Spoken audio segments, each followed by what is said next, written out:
mudzimweni dzenguva munogona kunge munhu angona tokuchaja kuti hai ndikuda 20 padhiri abuda mudhiri manje ozonzi no vamwe vari kuchaja 50 But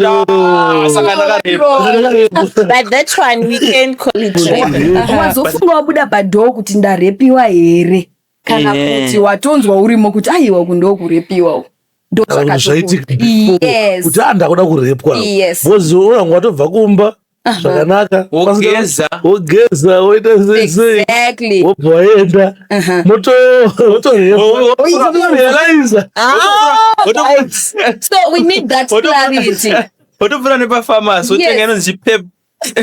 Yeah, so we need that clarity. Chiri kurepu here kana kupfeka pep. Usanorealiza nete Warepu. You know Shantozo ukonotozodzwa na Shantu but wakarepwa. But I feel like in case ya my Jeremiah, as you were saying kuti she's now in personally I feel like she's regretting kuti kutaura kwandakatoitaka. Yeah, it was a mistake. No, not my Jeremiah only, but most people up to something goes okay. My Jeremiah now. Yes. No nyaya kwakadzi vazhinji kuti vaiti tomboti ndarepwe. Ndonotaura here. Ndotaura but ini chonishamisa futi panyaya mai Jeremiah. Wambona nyaya dze rape muno muZimbabwe muno. Ukaita seunoda kurepa munhu mutemo wawanzokusiye uchienda wakarepa zveshuwa. Okay. But on this case wakomana wakatobuda which means nyaya iyi. I think on this case chakaita kuti vakomana mabude count mai Jeremiah va lose a case is because of nyaya dzavo dzine malupo zakawandisa.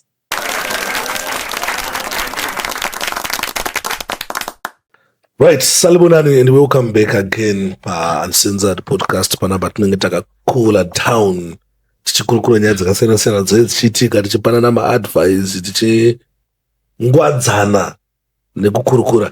Muzora nhasi topic yandinayo I think topic yoyo tichatsoda kubozi zvinhu zvikundistress after the mai Jeremiah ndakutokonfusika nenyaya dzekurepa idzi kuti dzinechimbodzofamba sezvo zvine chimbonyatsoitika kurepwa kwacho kumbori kuita seko nyaya dzacho dzotikonfusa but nyaya ndinoti anezvayo nhasi guys inyaya dzemarepi kuti anombonzi marepi ndapi society inokutambira seka uchinge warepwa wataura uye zvinokwanisa kuona murume here kana mukadzi bozi varume tiri kurepwa futi pane mwana totripotera andirirepa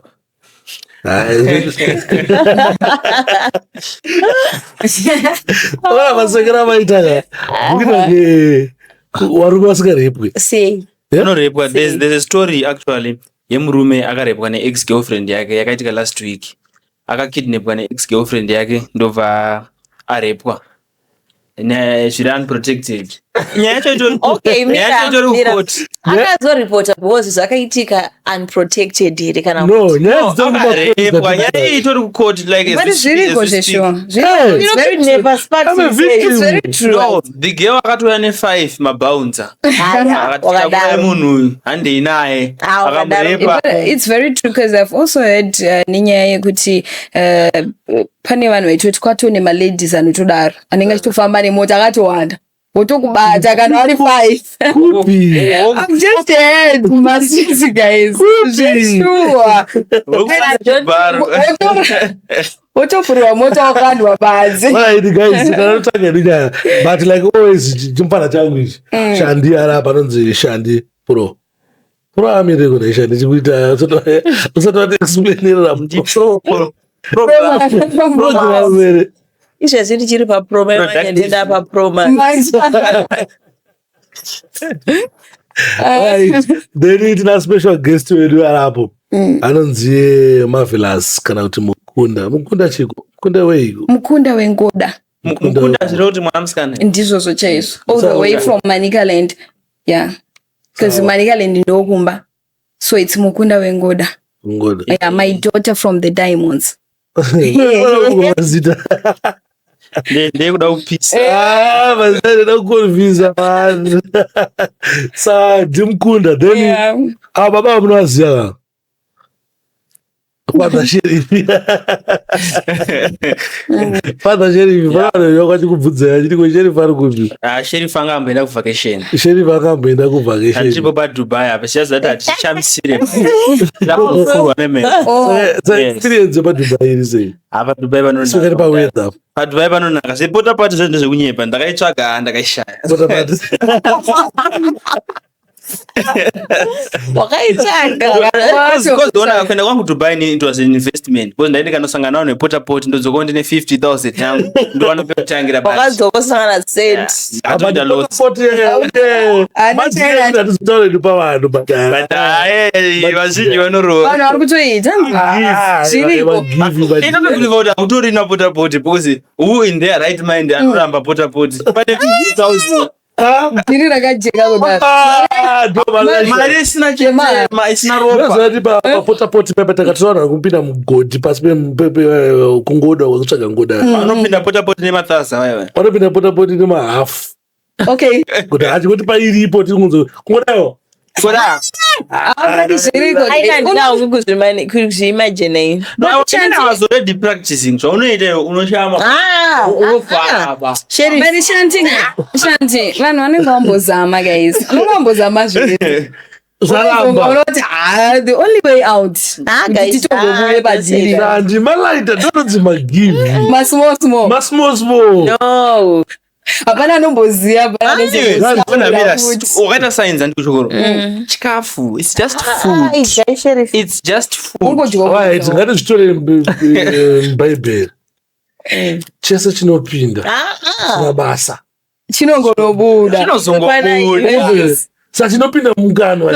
Do you know kuti biologically inenge ichitori nemanutrients. You actually be body building. Irutaura naye Sheriff guys. Ndakwira ndege. Malaita panyaya yedu panyaya yedu yerepi. Okay. Kuti tane zvainasi. Takatangira papi kunyaya, but before Sheriff, Saturday 6 September, 7 September. Tichinjoya. Kuti tetu kupizvi? Tetu kuStema Music and Arts Festival 2025 kuStefan Magolis Resort. Tichita zvekuenjoya. It's 2 days, so unogona kungoyobva watongogarira ikoko wozodzokera yapera. Kunenge kuina getangeni local, kunenge kuina Freeman, Killer T, Nisha T, Master H, Saintflow, Jema, Nyasha David, and many more. Because vanhu vacho vakawanda, because tichaenjoya 2 days adzidi vanhu 2 chete. And special guest DJ Flavor. DJ Flavor vanenge variko. Vanenge background mawana. Vanenge varipo tichienjoya. Kelvin Mangena anenge ariko tichienjoya. Vakawanda vanhu vacho. Flyer ndofunga mukungoroona here. And also we have Tyler ICU. DJ Sparks, do you know Tyler ICU akafeature pasong ipi? One of your favorite songs. Paneziswa ride rakapenga na DJ Maforisa. Tyler ICU exactly pa Israel. So it's a show not to miss. A power lineup. Saka lazimkana futi kuti unenge uchingobva wambonoona kuti Trabablas ndokuchiona Trabablas chinanga kumagolis apo kutokwati tiri kuda munhu kuchanakidza zvisho kuratidza kupromisa mabviravira chonere mukunzi aya nendriti ndikasaendoko ndofamba netsoka ndendiriko ashandi tuzeazi yake anongokrosa netsoka ini ndotongobhuka room akunongodogara muvanhu vanochienda nawo unje wabhadhara 1 day pass hakuna anopiwa 2 day pass asi ndine 2 day pass. Okay. Hazvidi kuti ubve wangoti nemunhu 1 yobudisa mari wabudisa mari 15. Anyway, mona nyaya inondistressa guys after nyama Jeremiah yekurepwa kwakaitwa kuzoendwa kukoti kwakuitwa kuaktwa kwedrama kuzoya kwaCynthia and everything. They are confused and I'm worried kuti ukarepwa andika unofana kuita sei. Okay. Because pamwe pacho unoona kurepwa then wobva wanoreporta wanoreporta then unosina evidence. Number one. Number 2 ona ngoenda kureport ndika wobvoita chiseko chenyika saka wakarepotwa ndimubvunza ngokutanga noti wakarepotwa tofana ndota sei kana munhu achinge arepwa unofana kuita sei wakaremo panyaya dzekurepota idzi. Okay, inini DJ Sparks, I think nyaya yerep inyaya yakanaka yamati tiunganidzira nhasi. But zvamambotaura zvezvo kuti rep yachona tingamboiti chiiko. You know, probably vanhu havasi kutoinzwisisa, tinoona vari kungonozonomhangara asina kunzwisisa kuti ndo rep yacho here. Tisati tatobata yamaijeri yacho. There's a difference between rape handiti nekuita bonde wozoregreta after bonde. That's not rape. Rape kutoti the act kubva uchitanga wotombunyikidzwa ngosingatodi. Yeah, without your consent. Hauna kubvumirana nebonde razoitika. Saka nyaya ipo nekuti munzwisana. Wazofunga wabuda padhoo kuti ndarepiwa here kana kuti watonzwa urimo kuti aiwa kundo kurepiwa. Kuti andakuda kurepwa. Bozi unanga watobva kumba zvakanaka wogeza woita sei wobva waenda motorealiza. So we need that clarity. Wotobvira nepafamasi wotenga inonzi pep. Yeah. So we need that clarity. Usiri kurepu here kana kuteka pep. Usanorealiza nete zvinoita warepwa. You know like Shantozo ukonotozodzwa naShanti but wakarepwa. Kudaiwa zveshuwa Shantiwe ndakatorepwa. And also there's another issue yekuti mudzimweni dzenguva munogona kunge munhu angona tokuchaja kuti hai ndikuda 20 patiri abuda mudhiri manje ozoti no vamwe vari kuchaja 50 saka ndakarepa. But that one we can call it rape. But ndo dziri kunzi rape mumastreet. Iyoyo alright mazofunga kuoverchargeana but iyo yamaita in-last man. Right, kotomboti ndakurepa alright Shandi. Une here chimwe chinhu chaunobvumidzwawo kuzombokumbirawo kwandiri sekuti maybe chiripo mari yekuenda kumba, sekuti chiripo mari yegasi, kana kuti chiripo mari yekutenga ndimwe custom yandiri kudawo. Ona Sparks, iwewe kana watondirepa without kubvuma kwangu inini handifaniri kutora anything from you. Alright. Yeah. Because wakatona ndakwanza kutora kana mari yetransport. Karepu kachona hakasisiri. Wakubvumirana. Haisisiri rape because you as long as wandirepa you forced yourself on me and saka mari yetransport yedress yewig yayei. Alright. Zvafanira kuti wakutondibhadhara ka after.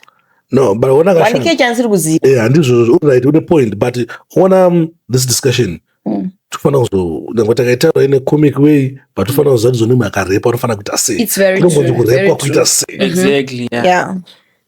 Kurepa kuita sei akumana. Ukamborepwa kaiwo. Ndinokusungisa Sparks, ndinokusungisa nekuti iyo totanga ikai ndorepi aitobvumirwe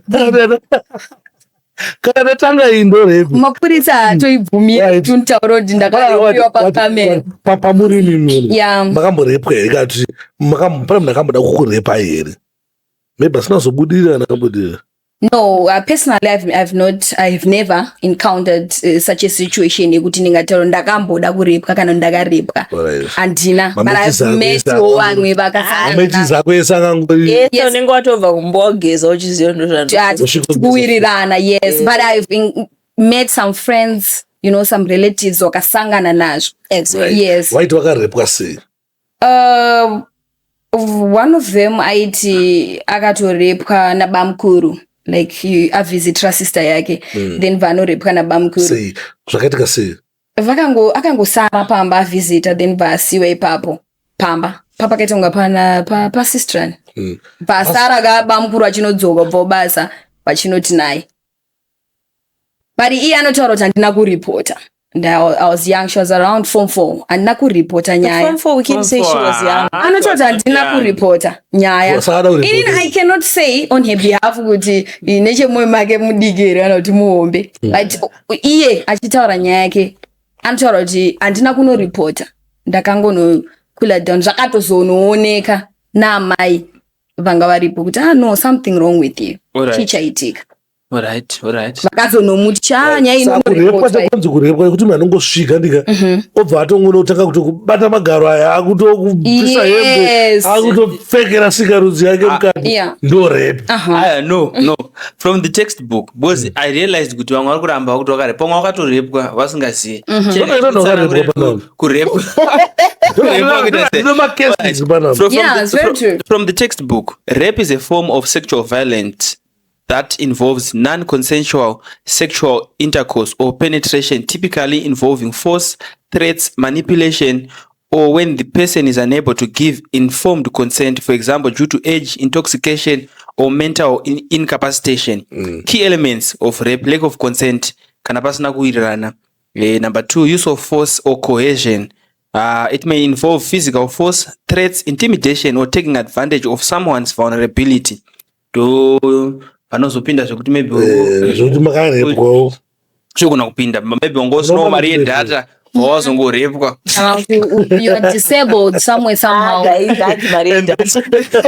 And then number 3, there's penetration. In many legal definitions, any kind of penetration, vaginal, anal, or oral, even if slight, can constitute rape. Maybe zvezvokunzi akangoita kahwani inenge yato rape. And then capacity but nowadays guys avachatotirepewa kuto. Do you know and then last but not least, capacity to consent. If the victim is underage, unconscious, mentally impaired, or intoxicated, they cannot legally consent and any sexual to any sexual activity. It is considered rape. Saka mabata kauti rape chi takudzokorera mubvunzo mambo rape handina kumborepiwa even usina data kana outfit handina kumborepiwa kana vacation kana ndinenge sei aparte zvakamboitika ndisati ndamborepwa ndinopa consent yangu kana ndisiri kuda handisi kuda. Titende nemubvunzo wamatipa DJ Sparks na Sheriff. Regai tibva tangovhunzawo inini nashandi kuti hamunawo here kumborepiwa nyanya nekumwe kuya ndafoona kuti chii Sparks na Sheriff hamuna kumbobvira marepawo mazuva ano makurepawo aiwa especially nekumwe kuya hatisati tamborepwa asi the normal way vamweni wedu takatomborepwa ukamusorepwa nako muri kubhadharisa. We are intact. Asi mimi munoona sekuti kuti wakarepwa wobva wanoripota zviri bho here kana kuti wakangorepwa zvimwe zvazvo wosiya nazvo, especially kana warepwa nemunhu kuti waendeyo kufamasi waona ngati vanotestwa waona kuti hapana kanyanya seki kana kuti warowo mapilitsi ekuti usabatire chirwere. Shandi wakarepwa izvizvi unokwanisa kuuyayo uchitaura kuvanhu kuti ndarepwa kunde izvizvi. Chinoitika nowadays zvapa tu taura ndiye ndichitoda dzimwe nguva but because of vanhu vandigere navo sometimes you end up wangonyarara yet wakatorepwa zveshuwa. Alright. One unenge usingade kujajwa. Two, iwo kuti wakarepwa mwe muna kuti makawirirana.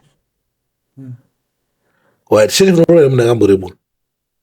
Yeah, ndorora. Because zvangofane kurora muna sirivhichi. Abuzonaka, what I believe about rape is because it's an act inoitwa out of force, hapana munhu anosarudzo ndoda kuzorepwa. So to say andikwanisi kuroora munhu akamborepwa, you might ignore other factors. Pamwe atori munhu aripo, pamwe ndo mbabvu yako, asi akangosanganawo an unfortunate itori soulmate yako. Itori soulmate yako. Because you never choose to be raped, yeah. Haisi sarudzo. Ende futi kune vanhu vekare atorora rape yakafana, right? Rape yakandirika, it's more or less kuti maybe uzvarwawo maybe uine musoro muhombe toti saka tirore munhu ane musoro muhombe. No one chooses. kana kuti wazvarwa uine chirwere haisi sarudzo, zvinhu zvekuti unonga wakangosangana nazvo, but in the event yekuti wambobvunza avo saka torore futi here wazvarwa. yes izi chirwere Sparks unogona kutorora munhu asina muchiwana on your way. yes chinongouya uyu at least uri kuziva kuti anacho. Kana mwa mapiritsi muchadii makuita knowingly kuti munhu anacho. But kana une chinhu unofanira kungochiteerera zvemhando yepamusoro. Ko asiyana ine munhu no. kumanikidzwa Usaita kunge manogara kupluto. handina kukumanikidza kuroora uri munhu handina kumanikidza guys. no tikuti isu zvandika kana iwo wandika hatisambedi kana uchinge wakamborepwa handimugona pane zvimwe zvekuti unonge wasangana nazvo usingade zvakangofanira zvinhu zvakawanda. Takangozvarwawo tiri varombo hatina kuchuza kuzvarwa tiri varombo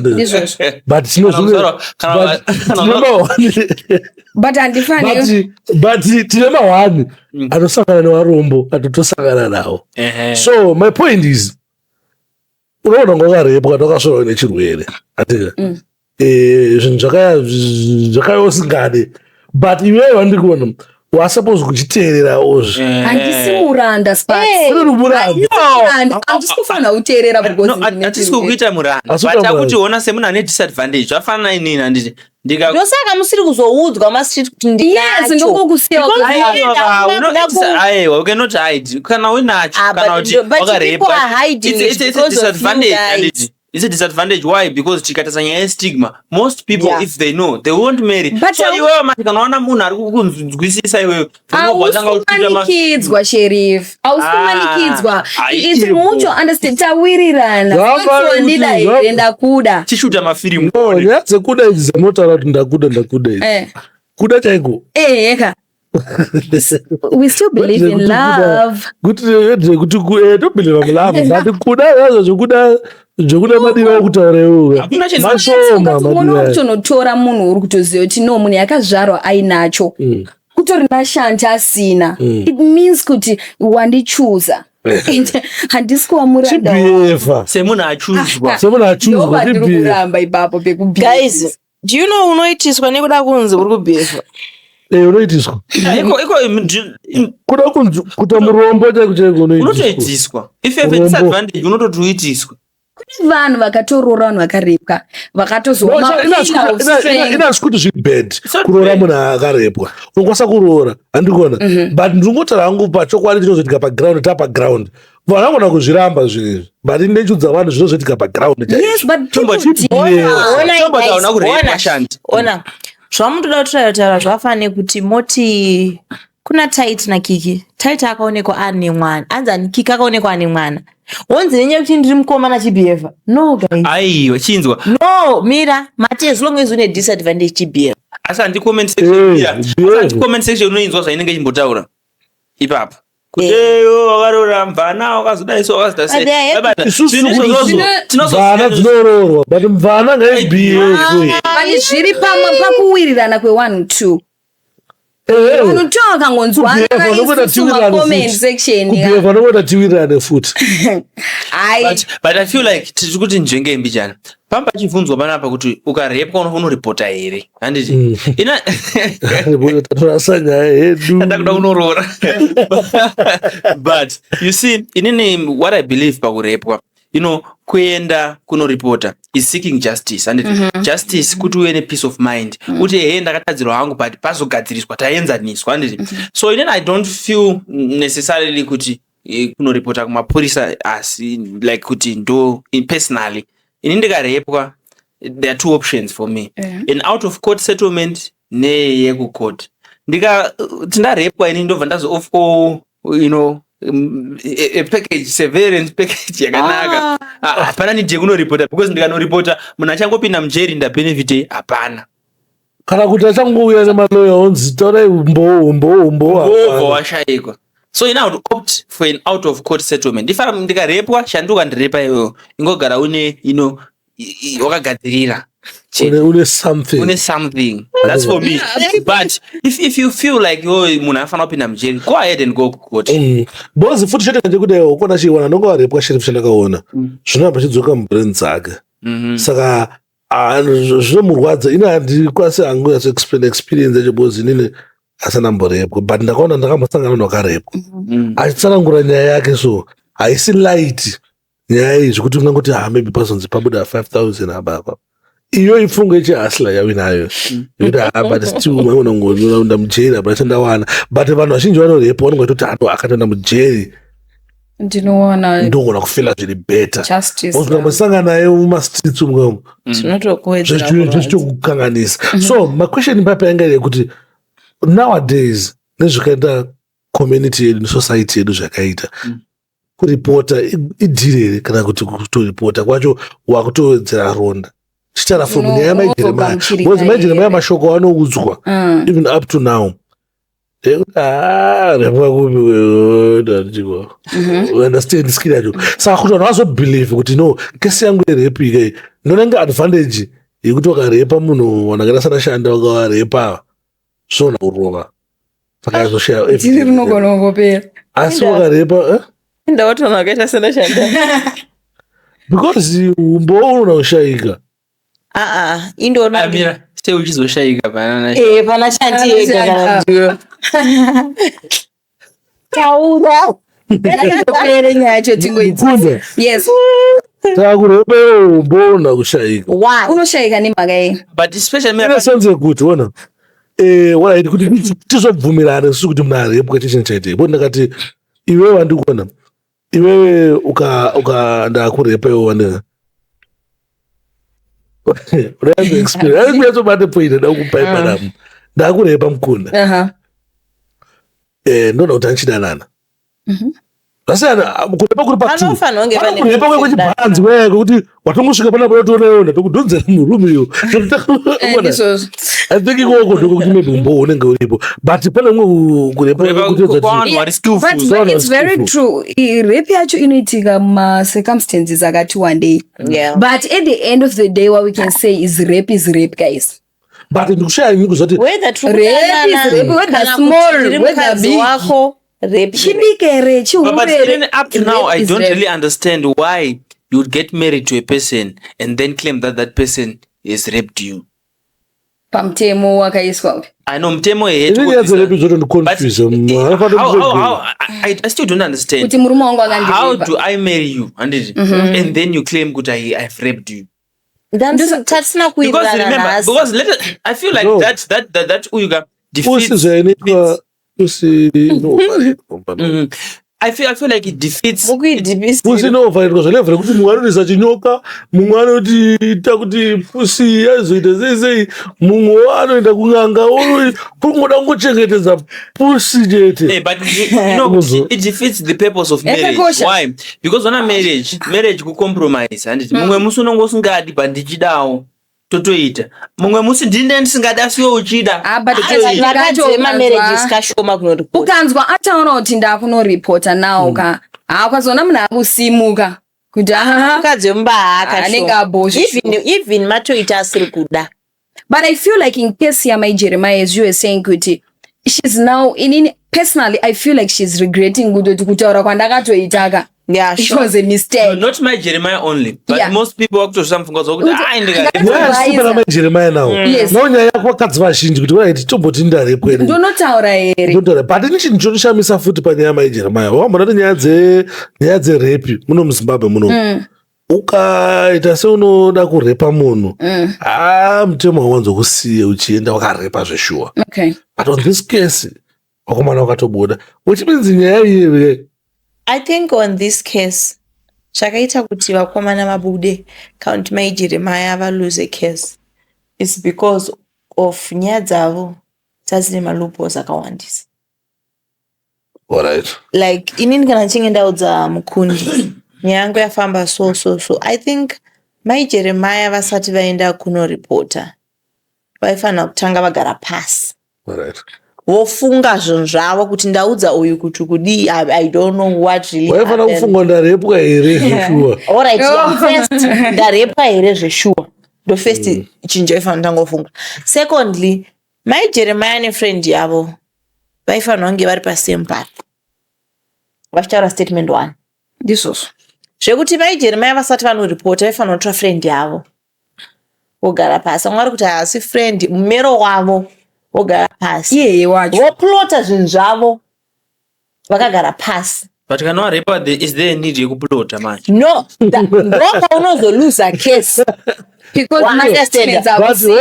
kana warepwa iwe wandika hapana kugara pasi. Plus I believe good if you have been violated.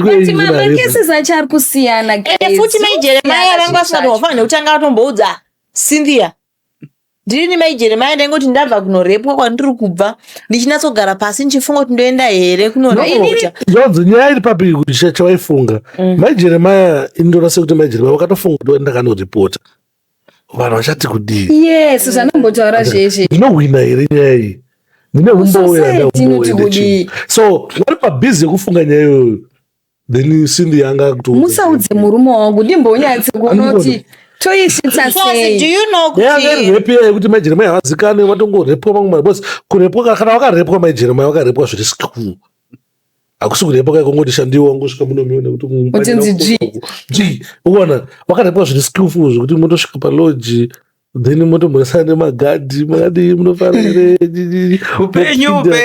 guys indingabvunza pamunasingaziva here kuti East Lune maloji ende akawanda But ona as zvinoitika. long as uchigara muHarare even yoso tasvika kuEastleigh. Do you know I used to work kuEastleigh ndiri receptionist ndakapisa ndakunyebera vanhu kuti inini handishande kuEastleigh because of kune maloji ndaiti ndakati nemunhu ndakanditi unoshanda kupi kana classmate ndobva ndati kuEastleigh zvonzi kumaloji.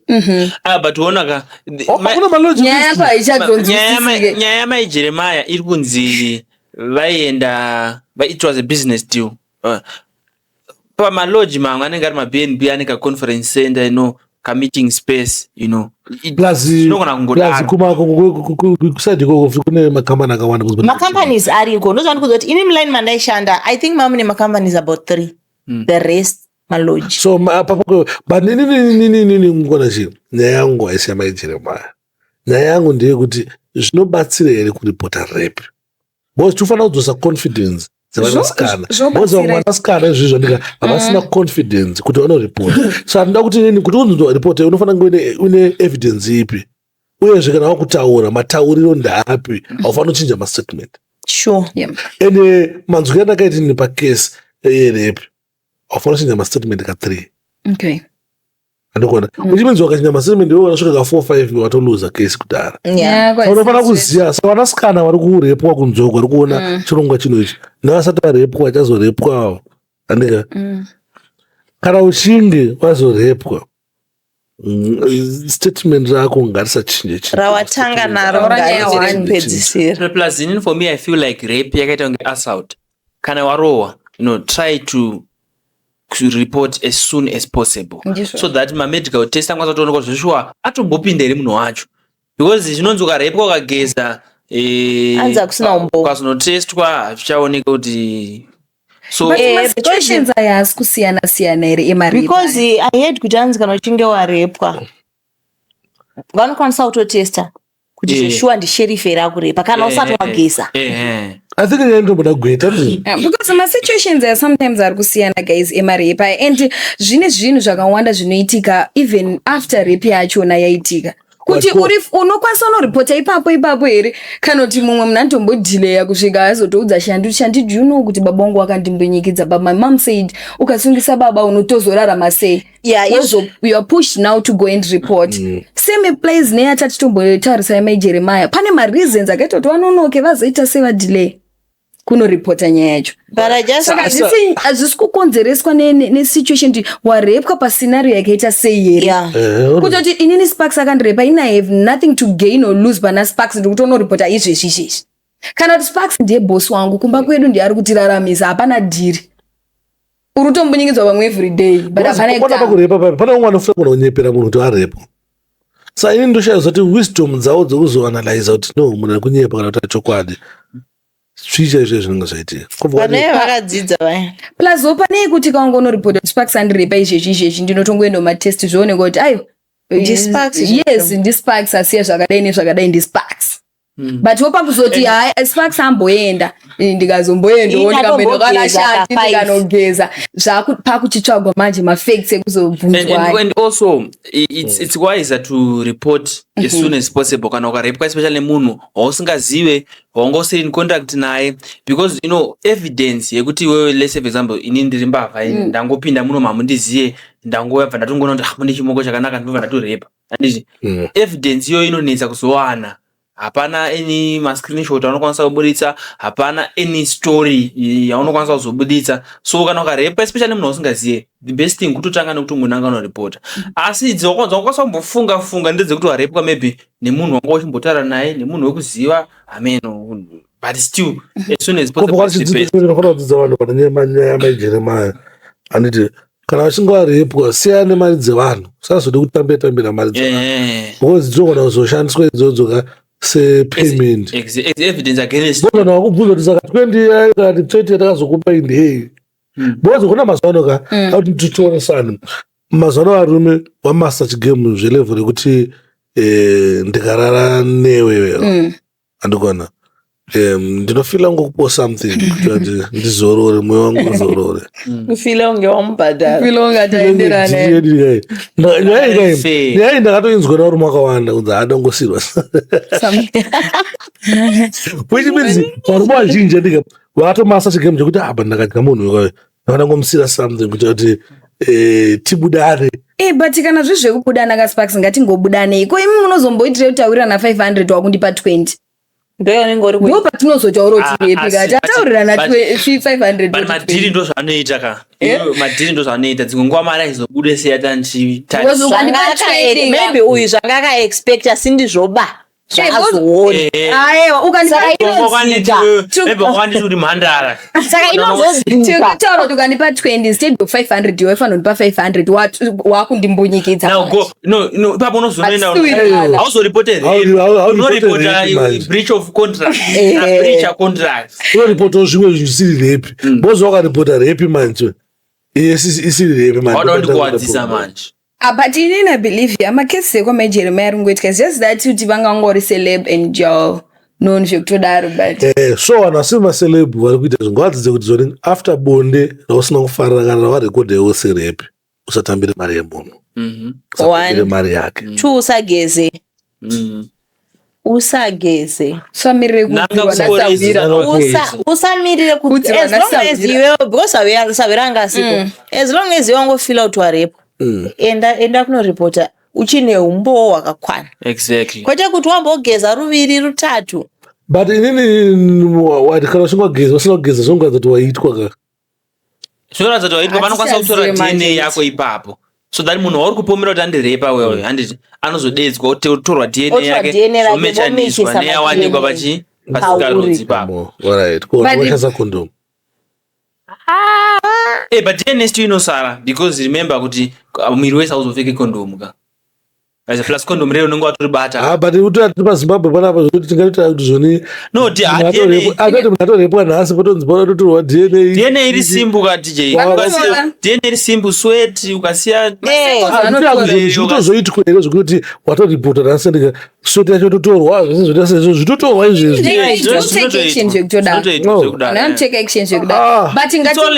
it's only kana usati waenda kwadokta unogona waziye zviri slow baba saka sweat cheche inogona kutokuchekeresa ndizvo zvakadaro zviripo plus DJs I think chambotara shanti zvekuti it's always important kuti after rape waudzani zvinhu zvakakosha kutarisa kuti Sparks nyaya yangu yakaiweya so Sparks ndomuziva inini kana kuti ndoudza sheriferi nyaya yangu anoiweya sei ndomuziva inini wotsvaga munhu unotemba kuti uyu ndotaura nyaya yangu achininzwisisa plus kana wafunga kuripota ibva watoita zvekuripota kwete kuda kuzomboti ndichadi ndakuda ndozvinoita kuti dzimwe nguva nyaya yacho izongorova because pane vanhu vasingatodi kuripota anenge achifila kuti but ndinhingo wangu but ndinhingo wangu but the moment you tell shanti wontemba anotaura kuti you know what kuti wewe uzowane closure mulife yako uzoene kusununguka itongonoiripota but you know like macases hobo anotoitika like every day ekuti indogona kundigara nemunin'ina wangu ini ndogona kundigara natete vangu ndichirepwa nemurume wavo every day. But because bamkuru is the breadwinner, kuti kumba kwedu kudyiwe, mumba masisi, mumba matete mudyiwe, ndibamkuru. So a lot of people are being abused, but avana zvekuita because vari kunzi uri kurepwa na-breadwinner. I feel like nyika yedu is ichiri weak in terms of social welfare, because ukarepotera breadwinner anogona kupinda mujeri zveshuwa, but unosara usina pekutangira. Unofanira nzara zveshuwa. So I think masystems ekumusoro anotombotanga aita se agadzirwa. But nemubvunzo tikunyanyotaura rape ari mukadzi arepwa, ko murume, varume vazhinji ndozva vachinzi ungaripoti kuti warepwa, iwe wanakirwa. Because rape yacho futi inonetsa kuti pacho futi unogona kutoti waita se unonasongoona hako kuti munhu You know what? Because it feels so. Uri murume mazvonetsa pakuti iwe ungati uda kurepa, because ndinofanira kuti chiite simba kachini ichi. Aiwa, chinoita simba. Wambona makesi dzevarume vanenge vachiripota kuti ndandaewo. Simba rinoitika, simba rinoitika. It's like vanhu vakarora ndimi munogona kunyatsorelata nenyaya iyi. Zvafanana nekuti paunomboti maybe madam ndo ari kuda bonde wausi kuda, unozongopedzera waita, unenge waita usina simba here. But ndozva zvinoita futi here kurape guys. Kana nafwa uchibatwa. But do you know kuti iwe Sheriff, do you know kuti inini once ndakangoudza body yangu kuti zviri kuitwa panapa handina kuwirirana nazvo. Ndakutombunyikidza. That's true. Zvinotoreva kuti even my feelings angu haakwire. No, vanhu vanoningirikina. You can say hapana munhu akamborepwa achitobatirira achitonakidzwa. Ubatirire. Kumbunyikidzwa. That's kusawirirana wanhu. Guys, kuvarume kakuna chinonzi rape ka, because mukomedi havasimuki kana usingade. No, vanosimuka. havasimuke. Kutozonzi ngavasimuki pamwe vanenge akabatirwa futi. Vanosimuka vakabatirwa futi. No, ukaona komedi vanosimuka ini kwandiri haisi story rape. Makuwirirana. Takutonzwanana. Iwe pane this other video randaiona vanhu vakabatwa vachiita like sex mubush. Moment vakangosvikirwa murume akabva kuti comrade warara handina zvandichapedzisa. So ini chandonzwa ndechekuti iwe uchirepwa vanosimuka sei comrade vacho? Comrade. So Mirain, is this podcast saying a man cannot be raped? No, we are not saying Men that. are being raped shikudaro. No, toziya iri obvious. Shanti ari kutaura kuti zviri kutomunetsawo kuti muri kuzonzi marepwa sei. Nengo inozowirirana nazvo sei. No, inzwaka murume angonorepwa so. Ndimbokuudza imwe instance yeshamwari yangu yakamborepwa. Hazvinongozi shamwari zvinotaurwa inoti ndini. Right, shamwari yangu izvi yakaita. Musikana aitonakirwa naye, but anga asiri in a relationship yekuti anga achiita bonde nemunhu iyeye. Okay. So obviously paunozosejuswa because ndo panopinda term rekusejuswa. You can be seduced into being raped. Unogona watorepwa iwe. So kana muchiti murume comrade wamire no, kana wachobvuma kusejuswa wabvumirana nazvo. No. Nekuti mufundisi wokuudza kuti ndakazorara nemwana wesangano because ndakasejuswa. No ka. That's a weak answer. Sejuswa. No. But vamwe there are some forms of touch that you cannot but zviri possible here Sheriff kuti you can panogonoiswa kunjuswa something mudringi rako. It's possible. Wozongoti ndakare zvekuti ndakasejuswa guys. No, chinofunga pakavasejuswa kutemba kuti vanokubata musoro vokuudza kuti ndakasejuswa namakereda miedzo. But zviri kutaura hazvo Sheriff zvambobvunza zvatatichifamirana nazvo kuti varume nyaya yevarumewo kuti vari kurepwa kuti why are they also panyaya yekuripota. Vakadzi sometimes vanoita ndika mona kuti dhiri renyu matiza kuirana padhiri renyu ndika obva ngona kuti ndarepwa iye asina kurepwa anomukonda bonzi wanaenda akuita rafu panapa iwewo. The next move vanotanga kufunga iwo ndekuti ndonatara kuti akandirepa isweka zvine chekuita nebonde bonzi iwe unangotarisa kuti anondichapiwa panapa ndine $100 unazobudisa kana 5 mile noti kana $1 nongoti anochikontrone pabhelo apo ngoti machips ungodzosa to energy next time iwe wabva wati anondaitiswa panapa 5 inini mukunda ondo nekupisa kwandoita wobva wanoripota. Because remember unongochishandirawo zve5 futi ka.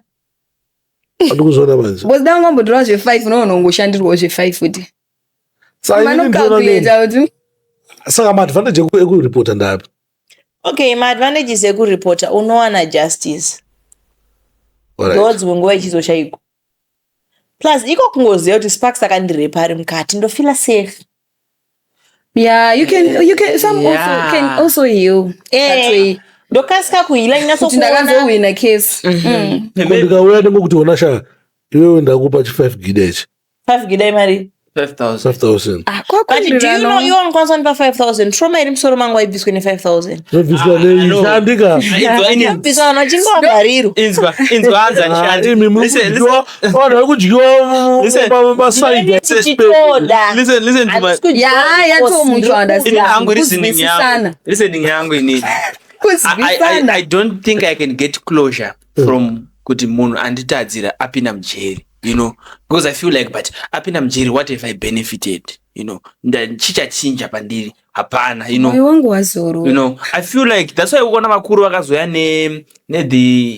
nezvekuripisana zvezvi vaizviziva munateka muuraya hatina chatobenefita panapa asi akaripa nyanga ringovharirwa risipo society. Because guys, you know, and I'm not advocating for not reporting. I'm speaking on my personal terms inini kuti aina hangu afila munhu gari mafungiro ako akanaka zvokuti sheriff akanaka but unofunga kuti munhu wajimema tamakuda 1000 meme mama Jeremiah meme nanyadzisi kuwirirana kwawo kuwirirana kwawo DJ Sparks I think vanhu vakangotadza kubata Mai Jeremiah parite because Cynthia akati Mai Jeremiah vakatombosvitira data saka $20 zvinokwana data zvazviri zvinhu zvidiki bosi inini ndakudza ini ndotofunga kuti 90 marape cases atinonzwa anogona kunga ari 10% yemarape cases ari kuitika, you know. 50% to 10% and tasaura 90%, 40% yemarape case ndo ari kuzonzi zvino ndikamuripotera ndozosara ndichirarama sei handiti. Then the other 50% yasarai ndo aya atiri kutaura kuti munhu anenge arepwa obva azongonzi but pane 1000 iri kana pane waya iri obva watongopedza deal waya 100. Ona munhu aitombotemurirwa wangu pa 100 ndingatoti uvharika woziva kana wakapuwa kana even 10 years ka life yako inenge yakamira ende mamwe mascenarios ari kuitika ka aisi mari yese amutore mulungu pane 250 pane mari yeBrazilian one pasana pana 250 pane 255 Sharif provana mari kuzoita macases ekuti wandirepa iwewe nasi ndinotozikana nevabereki vako nevangu kuti shuwa mwana akatodi arepa zvotonzi baba nyaya iri pomotorora iyoyo futi mukuona chii tinozogarisana here kana kuti haungofoseredzwa kunzi tichingo I don't want to sound insensitive but kugarisana mugona kutozongogarisana. Why? Because remember kuti kune arranged marriage yavanhu vaitororana vasingadanane but wakatozotanga kutozodanana zvekuti pakatozoda kuparadzaniswa nguva kutodanana but ndozongosungisa ine ine angu kuti kana iwe uchifila better warepwa kuti uripote kana uchifila better kuti titopeiwo mari yacho uzvidyire mari yako yekurepwa kwako. Bozi zvagara malobhola yacho mazhinji vanasikana vacho mazuvano muri kutongoita se muri kutongotambira mega Sparks repi inini kana ndichingoda kutengesa guys kumavenues ndokuziva exactly unotengesa ende ndiri ndongopedza zvakafanana roro yacho yemukudya mega zvakafana roro yacho yemukudya mega ona kuripwa apa kwazvatutaura tikurerutsa edu kuti unongo wapiwa 1000 but kuripwa kune mhuri dzakaurayirwa hama dzavo vakangoripwa vakasatombonoripota zvikapera babada tine nyaya dzakawanda dzakadaro dzakangoripwa dzikapera. So kuripa is not like warerutsa chinhu, no, itori nzira yangagara ingoriko yekuti munhu anogona kutoripwa zvikatopera zvikatopfuura. Yeah, but mukazoona ndokotika wakana sheriff vanodyiwa kuti handisi kuti usaende kunori asati kuti usaende enondoripota. Yeah, that's why kuino vamwe vanogarira mujeri mhosva yasina kuparawo vamwe vanogarira dzedza wakaparadza vanofunga kuti havanaopara zvinowanika but at the end of the day vasei munhu ngaangonoripita zvinozoperera mberi ikoko tozo munhu uzviona because atitozive kuti mai Jeremiah izvezvi vanofila sei. Probably she's okay with the fact yekungoti wakataura kuti nyaya yangu ndakaiburitsa zvakaita kuti wafile better. Or probably she's regretting kuti inidai rakangoripedzera kuchi underground. I don't think she's regretting because vakatozita film. Is it okay kuti wewe warepwa uzonoita film? Angomubvunzo wanda angobvunzo. Andinomboita hangu zve-psychology. Ndisati ndingoitika pamadhira yandi zvekudayo. Inini stress yandinayo ndeyekuti saka zviri pamovie ndo zvakaitika chaizvo here. DJ Sparks, to answer nyaya yesherefu ndati ndinoita psychology ndiri kungoshandisawo mafungiro angu. Yes, ndiri kufila kuti vanhu verape marape victims ayaye vanoita let it out zviri different kana kuti vanohila zviri different. Yeah, umwe anobva atongotena into a prostitute just like that. Kuti inini ndabva zvato zvisina basa izvi. You know, that's how she heals. Umwe anotanga kuita motivational speaker, umwe anotonoacta film racho pamwe. Patika pakuti ndakutongeta prostitute kazhinji kacho vanhu vanenge varepwa vari mavirgin, but vazhinji vacho I know, but panyaya yefilm, do you know what? Inini right now kana ndakatonzi ndarepwa. Naiza wotouya apa kana usoeva director ouya apa. Onditi tine kasini kedu kakuda kushutwa. Mari iri patable iyi. Asi mari wangochimboiramba. Ona, ndapedza kurepwa inini. Ndoda kurarama. Vana vanoda kudya, ndoda kudya. Saka ndinotoitora mari ndigo actor kwete bichara. Yeah, it's very true zvitaura Shandi. Inangoti we deal with it differently. Yeah, disadvantage yekuita se we don't know kuti akatombodedzwa how probably kuenda kufilm racho. Pamwe akatonzi it's a way yekudzidzisa. The way we're just doing this podcast, hatisi kudhisa, hatisi kunyomba, but tiri kutongoitawo kuti ite alert kunze kuti warepwa chenda sei. Tam 51.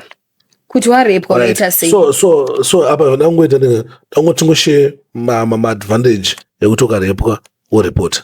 Amunofunga then ma disadvantage acho kuti ukarepwa reporter then toona kuti tingabude nezvipi zvakatinakira kureporter kana zvakanakira kusarepota mufungo dzenyu mukuona dzenyu mukuonawo kwenyu hanzi mukuonawo dzenyu.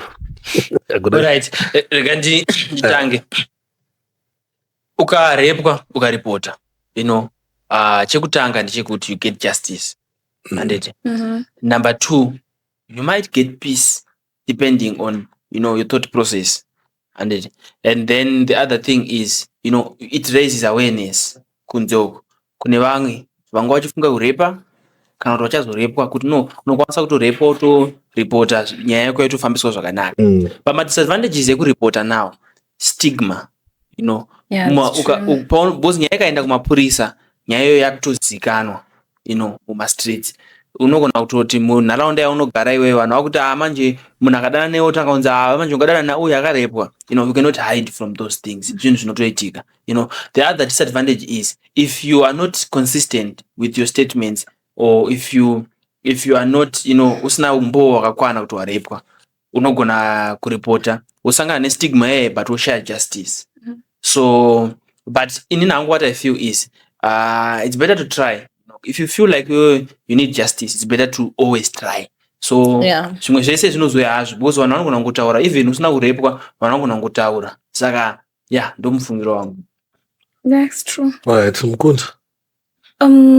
Ini panyaya yekurepwa ndinotokurudzira vanhu kuti enda unomangara. Akakurepa kana kuti bhinya riende behind bars zvakakosherei. Munhu chinhu chaarawira chakangoma kuti azosiye westill atosiwa achingoita rumaraunda achingofamba unongonobata futi the next person hazvina kuti wakukoshesa what. Saka munhu ngaangonomangara. I understand kuti Yesu unozofila kuti vananhengi vachati kudini vachaita sei, but the moment unoregedza unomangara zvicharamba zvinewe, it will haunt you, icharamba zviri mumind mako kuti but ndakambonyikidzwa hazviperi. Zvinoita kuti even uluze confidence dzako uite sei. Saka hazvimbofe zvakapera boza unonorepota. And after what reporter, never ever forget kuenda ku counseling. tinawo ma associations anoita izvozvo ana musasa vanokansela vanhu, munhu ngaende kucounseling. Ana Sparks anongozotaura achitaura but ukaona counseling yakakwana you are able to move on. Yes, podcast ona counseling yake, social media inototaura, yes, munharaunda inotaura, but ukaona counseling yakakwana you can be able to move on with your life. Plus speaking, you need to let it out. Yes. Right. Go to the hand. I think kana uchinge warepwa, it's very good kuti uno reporta as soon as possible, especially uchine umbo. Then kune dzimwe nyaya dzekuti umbo hapasisina, because it's a daily thing, zvinhu zvagara zvinoitika. Zvekupiwa something kuti usanoreporte, for example wanzi mari or something, I don't think it's advisable, because right now maybe ndindarepwa I'm 12. True. Mari yavo yamba maybe mari chashandiswa nemabereki, handina kana chandiri kugaina, ane trauma ndini, but vari kudya mari havasiriwo vanhu vakarepwa. Maybe kana kuti zvaitika kumusha wazonzi nasabhuku ngaapuwe mombe, wazonzi nanhingi ngauyu. So I just think kuti iwe uhile, just go unoreport. Alright. Ndichitaurawo mafungiro angu panyaya dzerape, ndofunga pa definition yerape yataura zvinhu zvakawandisa. Yes. Pane tumwe tumarepi tusina basa, Tumarepi nyana tokuti twachoka hatusidhiri mutototo musareport. But ndine repi yandofungidzai kuti repi iyo inofanira kubva yarepotwa, yekuti munhu asvika atongotanga kukubata abva atoisa chinjake. I think repi iyoyo ende munorepota, because marepotwa marepwa nebhinya takutyirawo vamwe vana nemadrugs serious futi kuda kuisaka drug muchiche. I think munofanira kurepota. Kune repi nyana pani kuti marepi tumarepi nyana ndotokuti zvona tokuti ndazokukonfisa pfungwa iwo. Okay. Kwaizia ungasingade bana zvokuvhengedza pfungwa. Wapedzera wakuda. Wabvuma pedzera wakuda. Okay. Wakuda paya payandika, then iwo zotanga kuti ndoita zvanga singadi ndikuda mari. Saka usati wanorepota ndachotanga wafunga kuti une evidence yakakwana here, because kukoti uye warepwa here. Number 1 ndekuti warepwa here. Number 2 wafunga kuti ndine evidence here inyaya yangu iyi. Because kana usina evidence yakakwana, kukoti akushande kuti zvino wakarepwa kana kuti hauna. Kunoshanda kuti une evidence yekurepwa here, nemafacts kuti wakarepwa zveshuwa. Because we understand and we know kuti kuna vari kumajeri vasitorina kutombopara mhosva vari ikoko, totozviziva newakapara mhosva. Saka iwe ushandisa nyaya yako, usangotore kuvenga, because tine zvinhu zvatoziva zvedu kana vakadzi zvekuti agona kuti ndarepwa kana vanoti unikadora. Tatojaira takuzviziva kuti mukadzi kana yazofikisa murume chaiwo anomuudza zvemubedroom, anomuudza kuti akandirepa, ndonano kuripota kuti wandirepa, kana ungada kundirepa, kana kuti chii, kana kuti ndomuudza kuti une kadora. Tozvinzwisisa, tozviziva, ndozvoita vakadzi. But tatotsvaga evidence, because kukoti ukako kunodiwa evidence. Kobva kwati number 2, paunonoripota usachinje mastatement. Takazvinzva kuti ndakanzi zvakaitika chaizvo. Because wakashinja mastatement unozochita chokwadi hauhwe nenyaya. Usati watomhanya kunoripota, tanga wanatsogara pasi worikola zvaitika. Ende pakuripota kesi yerepi ngapasasare statement 1. Kana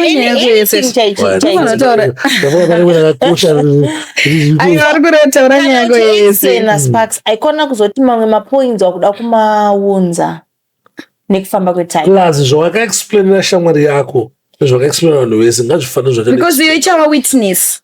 Ichazodedzwa. Because witness ichazota. Because hauzozota pefende winayo. Yes. Masawira yako imwe inoita. Mina hangu I just prefer kuti iwe kana utoziva kuti warepwa.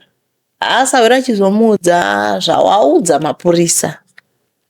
Kwete kumhanya kwaha mapurisa anda futi mumwe munhu wakaudzawoka kana uchinge une wakaudza, but zvawaudza mapurisa ndozvaudza shamwari yako. Shamwari yangu inogona kungondirasisa friends. Akandikuti sometimes zviendere wega. Because maybe ndakamuzvapo $20 achanotaura kuti $20 anotoimenshena. Kuti akatoyachifara ufu. Aine 20. Ndakatomuti bvisa $3. After rape akakosha. Bajiri racho. But iyo ngatisazokanganwa futi nyaya yekutaura kuti even vanakomana vari kurepwa musatyo kunomangara. I understand society yedu inotaura kuti munhu wemurume ngaasimbe hawo ungazonotonda repwa. Kana akatonza rohwa unosekwa. But muchiramba yenyu but varume vanorepwa. But ngawanomangara tikukurudzira izvozvo. Ndandisikuramba kuti anorepwa. But anorepwa sei? Do you think yokuti hakuna vana vakomana for example vari kurepwa kana nematicha? Nemamaids. Vana vari kurepwa nemamaids. No, but one of the repe yacho zvanenge akaita. Ndinofunga inenge yataipwa mamwe marepe. But repe yatoziva kuti repe kumbunyikidzana chaiwo haisiyo inenge yashanda. Violently Yeah, but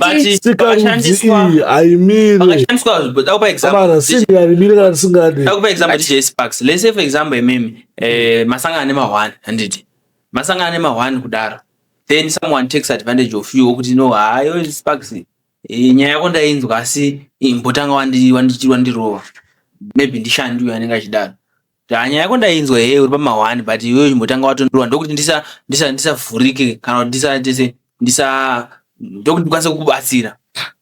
Yeah, I think you. Yeah, but at the end of the day, rape. Saka wanakomana asati kurepwa. Matende muno mangara. Kusiyana kurepe vakomana ndekuti sometimes we enjoy. Ndizvozvo but vari kurepwa. Sometimes everyone even kuwakadi angona to enjoy. But ndozongoonoti rape. But I feel like this is personal. It's just me saying. I feel like sex that you enjoyed is not rape. Sex that you enjoyed, how can it be rape when you are enjoying? Yeah. So I find because you enjoy doing this. What happens of what forced labor? Undipindazoona kuti nini wandibata. How can you be forced to just smile? Society inototi mwana wemukomana hafane kuchema, anofana kuoneka kuti akasimba, mwana ndingawamangare ndati rape. And one more thing, Mosha Irowi, wakarepwa last year ina munomangara 3 years ago ngaimangara 20 years ago. Binya mjeri Mosha Irowi. Ende chandodira nemutemo wemuZimbabwe munhu wanotsvaga. Unotsvagwa.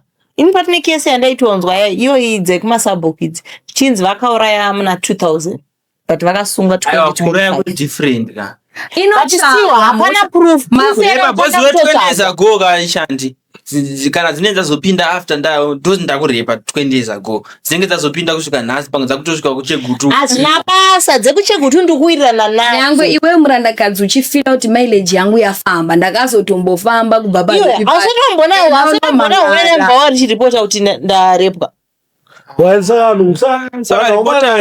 zvekuti mileage from this point of zvakatisa nchekudayo ndakuti nini ndandabvunza kuti ndouya I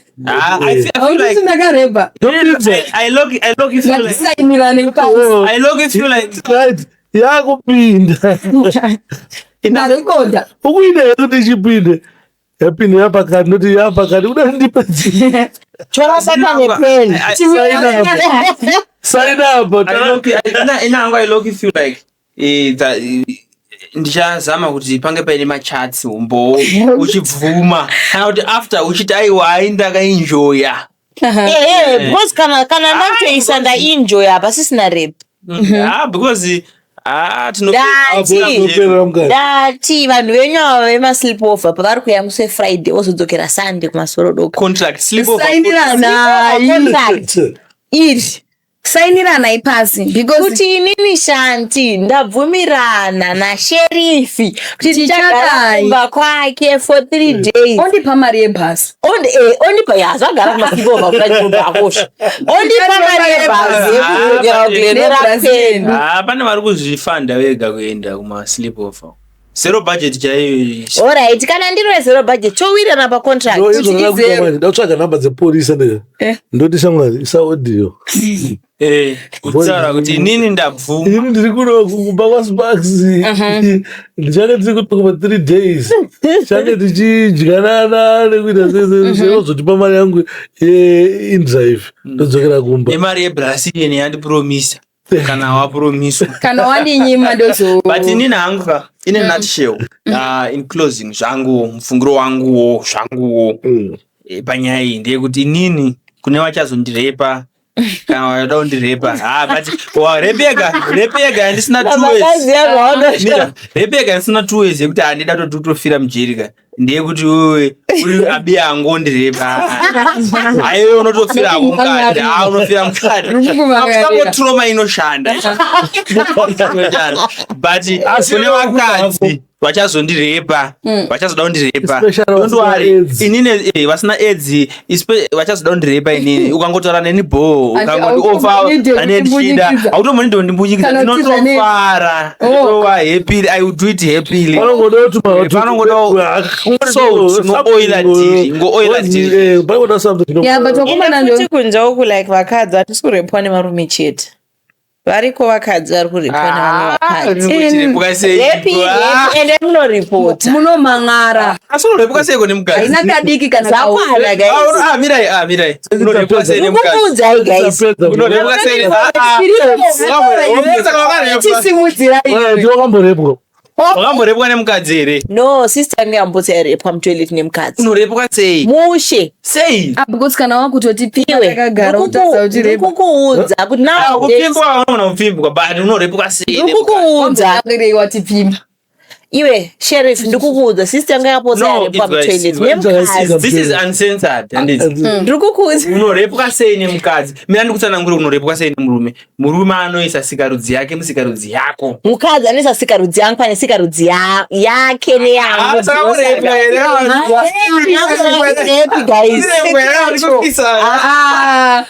Haina kuti type ipi. Guys, zvakufanira ndakangouya ndichinja ndangogumisa ndaenda kurepa Watondibunyikiza. ndikukuudzai.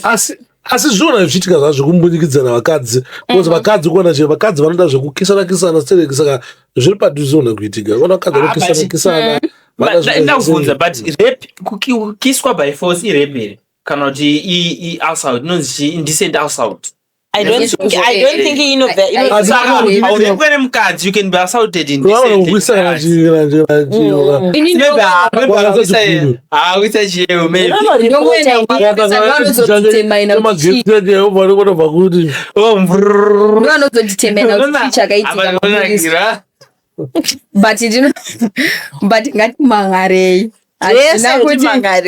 Zvina kuti chii kana kuti chii. vakadzi vari muedzi ukurudzira kuti zvese ngazvimangara Yes, chidiki kana chombe. unozozwira mapurisa kuti yataura haisi repa haisi chii haisi mhosva ikazozvekera mapurisa ngaashandi asi dakuudzai vakadzi vari dramatic iwe unorepa seimwe mukadzi zvamufanira kuti murume handiti okuwira oendesera mumwe murume chisex toy vaisiya obva ndoti ndanichiti ndakarepwa ndaigirwa chisex toy ichechi chimwe chechechi chevarume chechechi chisiri chechi chewachi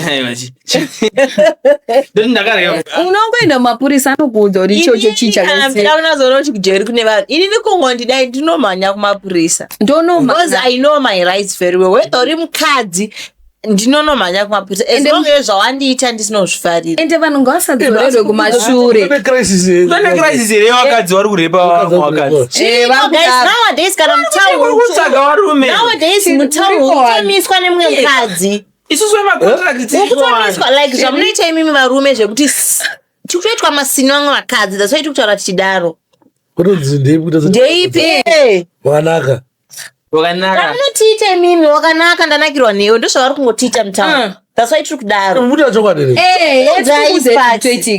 wakambozvitwa ndakatonzwa munhu aidaro akatoti inini mukomana ndakatomira naye akatonzi nomwe musikana ai munamboita muchibhotauro ndakazviitwa ndichibuda mucream in zviri kuitika zviriko ice cream. ndakamira paline I like the way you are licking that.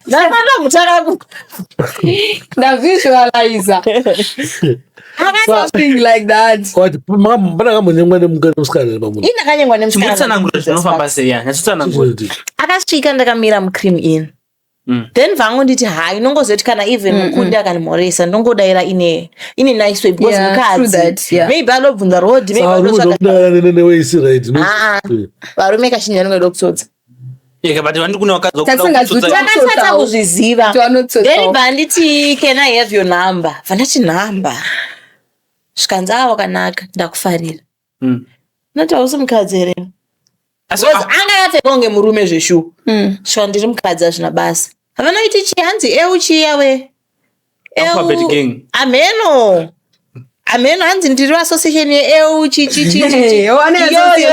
LGB iyoyo ameno hanzi ine karainbow iyoyo nyika yepandoazvo mama. zvinhu zvakutyisa izvi but guys. It's happening. But guys, even wakarepwa gawaindongurumangara nekuti vamwe vakutotya kuti zvakaitwa pasocial media. No, vakadzi vari vanonishamisa kudai so. Vakadzi imi mune muchiti yenyu imi hamusi kuda kurepwa nevamwe vakadzi wati ndarepwa wati. But imi vasikana imi muri kukisana kaimi. Inini ndiri musikana akakwana. Mira hausotombokisa shamwari yako. Andikise mwe musikana zviri wrong. zvatiri kuona masocial media mwachikisana iwe kane zvekuti maybe ndikuratidza mukundi kuti mukundi wona outfit yangu is it not too tight anogona ngonditi hembe yako iri too tight dai wachinja kutobata zvoita varume mukutepana imimi vari kutozviiteunotepa murudzi wanga wanototepwa nemukadzi kana mukundi wobva kutepa wobva wachokota ndandafunga kuti murume shanti patori neweyo unoona tikamutepera akaka munhu ari kuita mafanizi ka nekonoda asi kutepwa makambotepwa yenyu ini nemukadzi asi wakambotepwa ndibvumwe dai ndakati nomapurisa kana dai ndakatepwa nonyepa iwe mukundi akakutepa anoraramo iwe polisi inoshamisika kuti komaakudana nonhasi vari kuchodiwa ripotai. Anyway, guys, maybe because of time, I think this topic, ida lawyer mupurisa ndachitibatsira nemutemo anopota achitibatsira achitiudza izvo nemutemo unongo chiti chii so that zvinobatsira vanhu anongoita se vanobota zopedzisa kuti pfungwa dzedu isu pamwe pacho tichitopikisana nezvinhu zvofanira zvichiripotwa atopedzisa takuzobudisa pfungwa dzedu takapedzisa takunetsa nevanhu vakuzipa kuti vanhu vasarepo vanhu vaite vasanomhangare but inini ndine mangu marepa anotoona ngasiri marepi dho zvangu hapana repa apa vanhu vawira ngati kadhiu kaenda nepamwe kaenda nepasaidi karesveka kadhiu gone wrong. But ndizvozvo DJ Sparks ina hangu my parting remarks would be tine nyaya yakapisa pasocial media irepa handiti but at the end of the day if it didn't give us what we wanted it taught us what we don't want. Vanhu ngavasatye kunoripota because uri kutya kuti kune yakamboripotwa akazonzwai akanzwai ine zvayakatidzidzisa zvatinoda nezvayakatidzidzisa zvatisingadi. Yeah, plus now I feel like also you need to be discreet personal reporter so that hauzongosangana netrauma because sometimes unoti uri kuripota kuti udile netrauma wositanga kusangana neimwe trauma inouya nestigma because stigma mawana.